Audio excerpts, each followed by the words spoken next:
It happened on a night when I thought things were finally calming down. My marriage had been fragile for months, but I never imagined it would collapse in such a humiliating way. I was sitting quietly at a gathering with a few friends when she arrived with him, the man I had only heard about in whispers. His presence was loud, confident, almost taunting. He didn't just walk in, he owned the room, and my wife stood beside him, her face unreadable.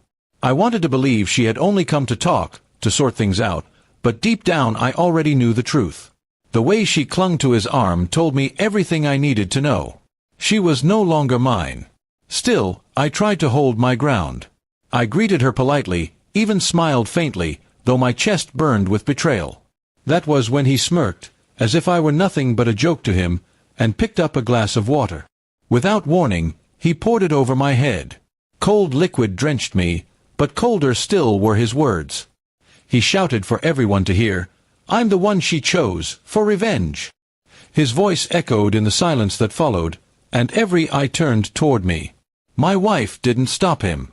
She didn't even flinch.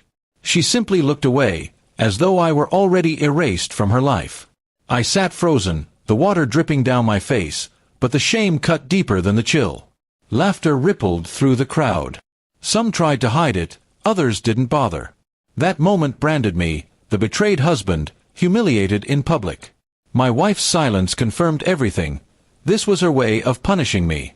Whether for past mistakes or for failing to be the man she wanted, I couldn't be sure. But I knew one thing: she had chosen him to hurt me. His arrogance wasn't just for show, it was her weapon. She wanted me broken, humiliated, powerless. And for a few moments I couldn't even find the strength to stand. I watched her lean closer to him, her lips curling into a faint smile, as though his cruelty was her justice. Later that night, I replayed the scene in my mind 100 times. Her laughter, his words, the water running down my face. It all felt like a performance staged against me. I wondered when she stopped loving me, or if she ever truly had. Had every argument, every cold silence, been building toward this cruel act? For days, I stayed quiet, letting the humiliation eat away at me. My friends avoided the subject, but I knew what they whispered when I wasn't around. They pitied me. They thought I had lost not just my wife, but my pride as a man. Yet the more I thought about it, the more I realized something. She had taken her revenge, but in doing so, she had shown the world the kind of person she truly was. Revenge is temporary, I told myself. Pain is temporary too. But dignity, once rebuilt, can last forever. I decided I wouldn't let her cruelty define me. I cut off all contact, removed her photos, and stopped answering the messages she sent weeks later when her alpha lover began to show his true nature. She thought she could break me, but she only freed me.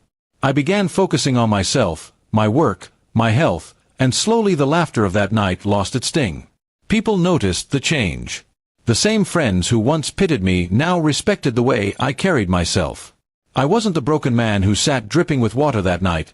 I was stronger, sharper, and unwilling to be defined by betrayal. As for her, I heard fragments of what became of them. The same arrogance he used on me, he eventually turned on her. The smirk she once admired began to frighten her. She learned the hard way that revenge is a double-edged blade, cutting both ways. When she tried to come back to me, I had already moved beyond the need for her apology. One evening, I walked past the cafe where it had all begun. I remembered the sting of humiliation, but this time, I smiled. That night no longer haunted me, it had forged me. I had lost her, yes, but I had gained something far more important: clarity. She had chosen him to hurt me. But in the end, it wasn't I who suffered most. It was her. Because while I had learned to rebuild, she was left trapped in her own bitterness, still chasing revenge when there was no one left to fight. And that was my final victory. Not loud, not cruel, but silent and enduring. The kind of victory no smirk, no spilled water, and no shouted words could ever take away.